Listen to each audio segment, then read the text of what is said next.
Welcome to Fearless and Focused. I'm Brooke. And I'm Casey. And we're here to share bold stories, real talk, and strategies to help you push past fear and level up. Let's get fearless and focused.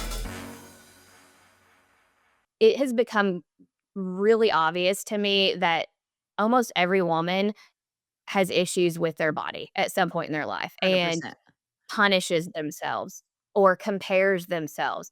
And the mindset work has to be a part of the other four things I just talked about in order to really have long-lasting, sustainable results and actually feel good. Because you can be I, by societal standards, am definitely skinny and thin and have always been that way, and people have always commented, like, "You're so lucky." I do think genetics definitely plays a huge part in it, and I still struggle.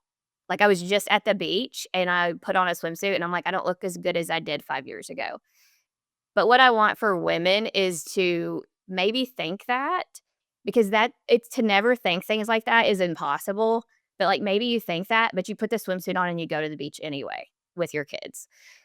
There are so many women out there that won't do that. Like, they literally don't participate in things that they wanna participate because of how they look or how they feel in their body, and I think that's just such an important conversation, especially today, not just for people our age, but for our daughters and the younger generation who are getting massively infiltrated with pictures on social media and TikTok and YouTube, showing them what they should look like, some of which isn't even real because it's a filter or it's, Right. photoshopped. So that is kind of where I'm at with it. I definitely still focus on those 4 pillars: nutrition, movement, stress, and sleep, but I definitely have incorporated the mindset piece in the last few years. And I think that's so important. And just, you kind of mentioned like mirroring it with your daughter. Like, don't you think that that takes it to a whole new thing? Like when you have daughters and then just wait until you have granddaughters.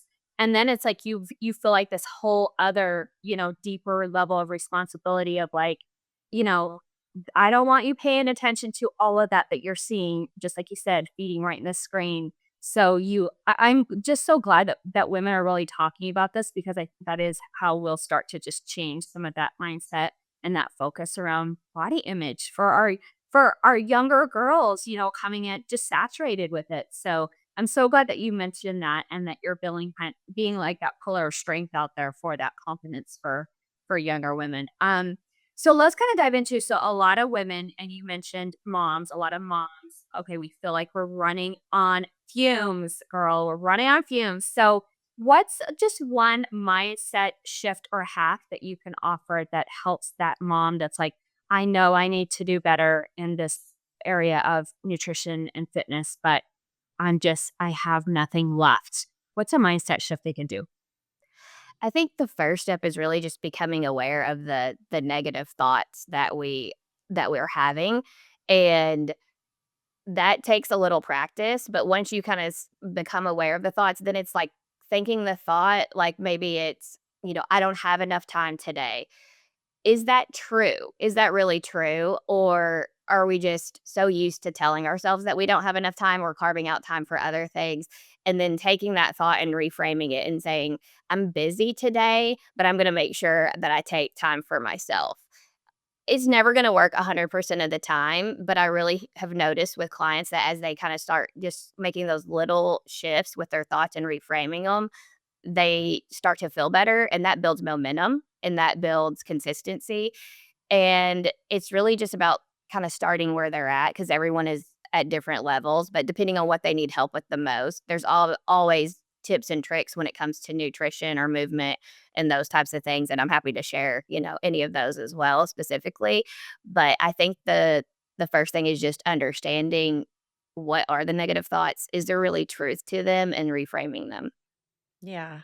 And I think that's huge because mindset in Mhm. anything, in work, in play, in your health, all of that plays a huge piece. And you have to, if you tell yourself negative things, you're going to find the negative. If you tell yourself positive things, you're going to find the positive. So I think the mind shift work that you're doing, I think that is amazing. Thanks for tuning in to Fearless and Focused. Remember, success is not about being perfect. It's about showing up, staying bold, and taking action.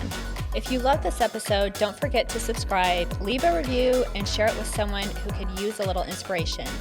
Keep chasing your dreams, staying fearless, and keeping your focus strong. Until the next time, stay Fearless and focused.